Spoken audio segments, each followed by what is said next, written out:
இன்று நம்ம வந்திருக்க கோயில் வந்து எங்கே இருக்குது அப்படின்னு பார்த்தீங்கன்னா, தருமபுரியிலேருந்து ஒரு 17 கிலோமீட்டர் டிஸ்டன்ஸ் இருக்கக்கூடிய ஆஞ்சநேயர் வராக பெருமாள் திருக்கோயில். ஸோ இந்த காணொளி வந்து இதுக்கு முன்னாடி போட்டிருப்பேன். இப்போ ஏன் போடுறேன் அப்படின்னு பார்த்தீங்கன்னா, இந்த வீர ஆஞ்சநேயர் கோயிலுக்கு மேல்புறம் வந்து பார்த்திங்க அப்படின்னா ஒரு சிவன் கோயில் இருக்கும் அப்படின்னு சொல்லி அந்த வீடியோவில் வந்து போட்டிருந்தேன். அந்த ஃபுல் வீடியோ வந்து லிங்க்கு இந்த வீடியோவோட கண்டினியூட்டியில் கிடைக்கும் உங்களுக்கு. ஏன்னா இந்த வீடியோவில் வந்து மேலே ஏறி போயிட்டு சாமியோட சிவ தரிசனத்தை வந்து எவ்வளோ பெரிய ஸ்ட்ரகிள் நாங்கள் கடந்து போய் பார்த்தங்க அப்படின்றத உங்களுக்கு நான் கொடுத்துருக்கேன். வாங்க நம்ம வீடியோக்குள்ளே சேர்ந்து பயணிக்கலாம். நாங்கள் போனது வந்து பார்த்திங்க அப்படின்னா மதிய டைம். ஸோ இந்த டைமில் வந்து கிளைமேட் நல்லா இருந்ததுனால எங்களுக்கு எந்த ஒரு பாதிப்பு இல்லாமல் நாங்களும் ஸ்மூத்தாக வந்து போயிட்டுருந்தோங்க.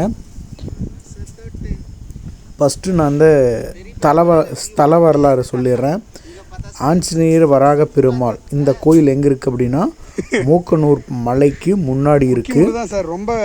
இந்த மலையில் வந்து மொத்தமாக ஆதி, அதாவது என்னென்னா திருப்பதி வெங்கடேசலபதி சுவாமி இருக்கு இல்லையா, அந்த சுவாமி வந்து பூலோகம் வரும்போது முதல் காலடி வந்து இந்த மூக்கனூர் மலையில் வச்சு தான் வந்து சொல்லப்படுது. அந்த சொல்லப்பட்ட அந்த இடத்த வந்து பார்த்திங்கன்னா நம்ம மேற்கோட்டிட்டு காட்டும் பொழுது அந்த மூக்கனூர் மலைக்கு முன்னாடி இருக்கக்கூடிய மலையில் தான் வந்து பார்த்திங்கன்னா இந்த வராக ஆஞ்சநேயர் பெருமாள் திருக்கோயில் வந்து இருக்குது. இந்த கோயிலை வந்து நாங்கள் ரீச் ஆனதையுமே அடுத்தது நாங்கள் போனது வந்து பார்த்திங்க அப்படின்னா ரொம்ப அருமையான ஒரு இடம் தான். ஆக்சுவலாக இந்த கோயிலில் வந்து பார்த்திங்கன்னா ஒரு தீர்த்தம் அப்படி இருக்குதுன்னு சொல்கிறாங்க, தீர்த்த குட்டை அப்படின்னு சொல்கிறாங்க. என்ன காரணம் அப்படின்னா, அந்த ஆஞ்சநேயர் கோயிலோட பேக் சைடு, அதாவது இங்கே இருக்கக்கூடிய அந்த ஆஞ்சநேயர் வந்து பார்த்திங்கன்னா புடைப்பு சிற்பமாக வந்து இருக்கார். அந்த கோயிலுடைய பின்பகுதியிலேருந்து வரக்கூடிய அந்த பாறையிலேருந்து வரக்கூடிய ஊற்று நீர், நான் இதாக 2-3 தடவை அந்த கோயிலுக்கு போயிருக்கேன். அப்படி இருந்தும் அதுக்கு பின்னாடிருந்து வரக்கூடிய அந்த ஊற்று நீர் வந்து எப்பயுமே வத்தாத இருக்கிறது. அதை நாங்கள் பிடிச்சும் 2 பேரும் குடிச்சிட்டு இருந்தோங்க அந்த தண்ணி. ஏன்னா நாங்கள் இட்டு போன தண்ணி வந்து சிவனுக்கு அபிஷேகம் பண்ணிட்டதுனால எங்களுக்கு தண்ணி இல்லை. ஸோ அதனால் நாங்கள் வந்து இந்த தண்ணியை வந்து குடிச்சிட்டு நாங்கள் கீழே இறங்கி வந்தோங்க. சரிங்களா? அவ்வளோ அருமையாக இருக்குது அங்கே இருக்கக்கூடிய தேன். அதாவது தேன் அப்படின்றது எதை சொல்கிறேன் அப்படின்னா, அங்கே இருக்கக்கூடிய தண்ணி. ஏன்னா நாம் ஒரு ஸ்ட்ரகிள் இருப்புங்க, அந்த சுச்சுவேஷனில் வந்து எது நமக்கு ரொம்ப டேஸ்டியாக இருக்கும் அப்படின்னு பார்த்தீங்கன்னா அந்த தண்ணி தான். அதனால் அதை நான் தேன் அப்படின்னு சொல்கிறேன். உங்களுக்கு பார்த்தா தெரியும், தண்ணியோட அந்த கோயிலோட பேக் சைட்லேருந்து தண்ணி ஒழுவி கீழே முன்னாடி வந்துடும். ஓகேங்களா? நாங்கள் அங்கேயே ஒரு கொஞ்ச நேரம் உட்காந்து ரிலாக்ஸ் பண்ணிவிட்டு அதை தொடர்ந்து நாங்கள் வந்து என்ன பண்ணோங்க அப்படின்னா, சிவனை தரிசனம் செய்வதற்காக நான் மேலே கிளம்பிட்டேன். ஏன் அப்படி சொல்கிறேன் அப்படின்னா, போன வீடியோவில் வந்து நான் இதோட வந்து நிறுத்திருப்பேன், மேலே நான் அங்கே வந்து போகலை. ஆனால் இப்போ வந்து நான் சிவனை பார்த்தே ஆகணும் அப்படின்றதுக்காக நானும் சாரும் வந்து மேலே கிளம்பிட்டோம். மேலே போகும்போது அந்த பாறைகள் வந்து ராட்சச வடிவில் வந்து எங்களுக்கு காட்சி அளிச்சது.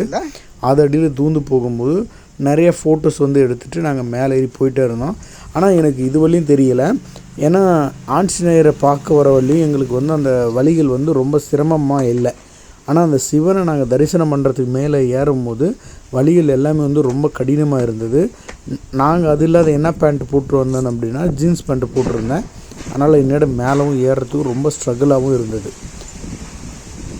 அதாவது எப்படி சொல்கிறதுன்னா, ரொம்ப மலையோட உயரம் என்னவே குறைவு தான். ஆனால் நமக்கு அந்த வசதிகள் ஏறுறதுக்கான அந்த வசதிகள் அப்படின்றது ரொம்ப நெருக்கடியாக இருந்துச்சு. நான் ஏறின அந்த இடத்தெல்லாம் உங்களுக்கு வீடியோவில் பாருங்கள். ஆக்சுவலாக அந்த ஜீன்ஸ் பேண்ட்டை போட்டு என்னோட ஏற முடியல. அது மாதிரி ஒரு சில சுச்சுவேஷனான பிளேஸ்லாம் வந்து அந்த இடத்துல இருந்தது. முடிஞ்ச அளவுக்கு போகிறவங்க யாரும் தயவு செஞ்சு இந்த பிளாஸ்டிக் பொருட்களை மட்டும் அங்கே போட்டுட்டு வந்துடாதீங்க.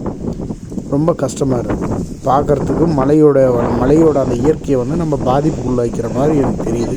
அதனால் நாங்கள் எட்டு போன எல்லா பிளாஸ்டிக்குமே வந்து கூட எடுத்துகிட்டு வந்துட்டோம். நீங்களும் வந்து எட்டு போனீங்க அப்படின்னா எட்டு வந்துடுங்க.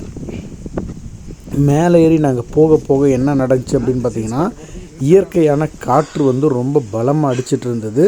அதே சமயத்தில் எங்களுக்கு ரொம்ப அசதியாக இருந்ததுனால அங்கேயே ஒரு கொஞ்சம் நேரம் உட்காந்துட்டுங்க. உட்காந்து எழுந்து நாங்கள் மறுபடியும் என்ன பண்ணோங்க அப்படின்னா, உயரமாக இருக்கக்கூடிய பாறைகளை எல்லாம் தாண்டி அங்கே வந்து சிவனை பார்க்குறதுக்கு போகும்போது அம்புக்குறிகள் வந்து நிறையா போட்டு வச்சுருக்காங்க. அதை பார்த்துட்டே நாங்கள் என்ன பண்ணோங்க அப்படின்னா, கொஞ்சம் கொஞ்சமாக ட்ராவல் ஆகி போயிட்டுருந்தோம். போயிட்டே இருக்கும்போது எங்களுக்கு வந்து ஒரு சின்ன ஒரு டவுட் வந்தது. என்னென்னா, மலைக்கு மேலே ஏறிட்டு கீழே போகிற மாதிரி எங்களுக்கு வந்து பாதை வழி வந்து காட்டுச்சு. அந்த பாதை வழியை நாங்கள் போகலாமா அப்படின்னு டிசைட் பண்ணும்போது எங்களுக்கு வந்து பார்த்திங்கன்னா அடுத்த மவுண்டனுக்கு அது லிங்க் ஆகுமோ அப்படின்ற ஒரு பயமும் ஏற்பட்டது. ஏன்னா நாங்கள் எக்ஸ்பெக்ட் பண்ணது வந்து இந்த மவுண்டனோட ஹெட்டில் தான் இருக்கும் அப்படின்னு நாங்கள் சிவனை நோக்கி போயிட்டுருந்தோங்க. எங்களுக்கு வந்து அதுக்கான ஒரு அத்தியாவசியமும் எங்களுக்கு தெரியலை. ஏன்னா நாங்கள் வந்து போயிட்டே இருக்கும்போது எங்களுக்கு வந்து மேலே உச்சியில் தான் இருப்பார் அப்படின்ற நம்பிக்கையில் நாங்கள் போனோங்க. ஆனால் எங்களுக்கு அங்கே கிடையாது. அப்படி போயிட்டு இருக்கும்போது ஒரு குறிப்பிட்ட இடத்துக்கு மேலே வந்து பார்த்திங்கன்னா எங்களுக்கு தடமே தெரியலை. நானும் சுற்றி சுற்றி தேடிட்டு இருந்தேன். ஏன்னா அம்புக்குறியும் தெரியலை. ஏரோ மார்க் காணும், அதோட தான் இருக்குது.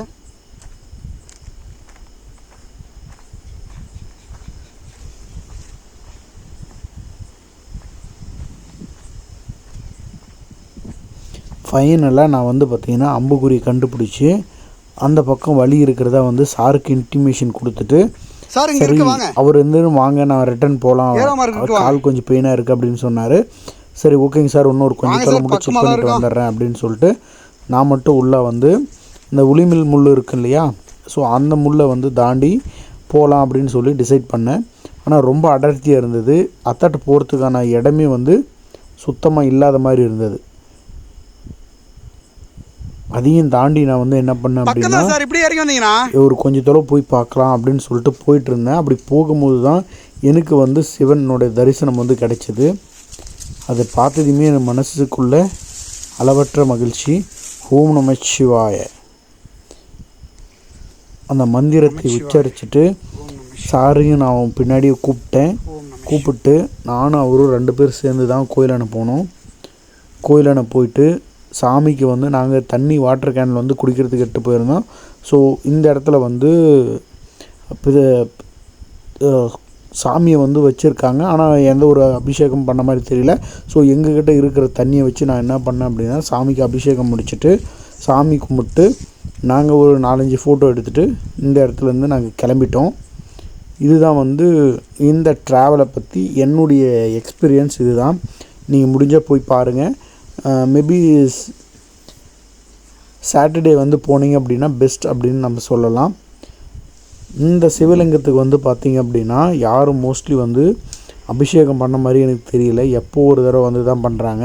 ஏன்னா இப்போ நாங்கள் போனது வந்து பார்த்திங்கன்னா பௌர்ணமி அடுத்து ஒரு 2-3 நாளில் தான் போனோங்க. ஆனால் அப்போ வந்து பௌர்ணமி கூட பூஜை பண்ண மாதிரி எனக்கு தெரியலை. ஆனால் அந்த சிவனை நோக்கி நாங்கள் பயணம் பண்ணதில் நாங்கள் கற்றுக்கின விஷயம் என்ன அப்படின்னு பார்த்திங்கன்னா, எனக்கான வெற்றி பாதை வந்து ரொம்ப பக்கம் தான் இருந்தது. சிவனை தரிசிக்கக்கூடிய அந்த பாதை வந்து ரொம்ப பக்கம் இருந்தது. நான் ஜஸ்ட்டு மிஸ், அதாவது என்னென்னா ஒரு 50 அடி டிஸ்டன்ஸில் தான் வந்து சிவபெருமான் இருக்கார். ஆனால் இது எனக்கு தெரியலை.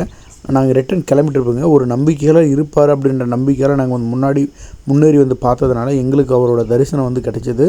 நீங்களும் வந்து இதே மாதிரி அந்த டெம்பிளில் போயிட்டு விசிட் பண்ணி பாருங்கள். ஓம் நம சிவாய. சர்வமும் சிவமயமே.